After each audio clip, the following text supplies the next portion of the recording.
நட்பென்ற ஒற்றை சொல்லின் உள்ளே சென்று பார்த்தோமே, தாய்ப்பாசம் தந்தை பாசம் ரெண்டும் அங்கே கண்டோமே. அத்தனை சொந்தமும் ஆஸ்தியில் கலந்தது, நட்பெனும் சொந்தமே அஸ்தியில் கலப்பது.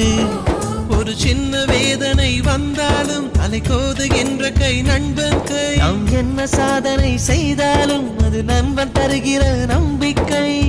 கண்ணனுக்கு கோயில் உண்டு, கர்ணனுக்கு ஏன் இல்லை?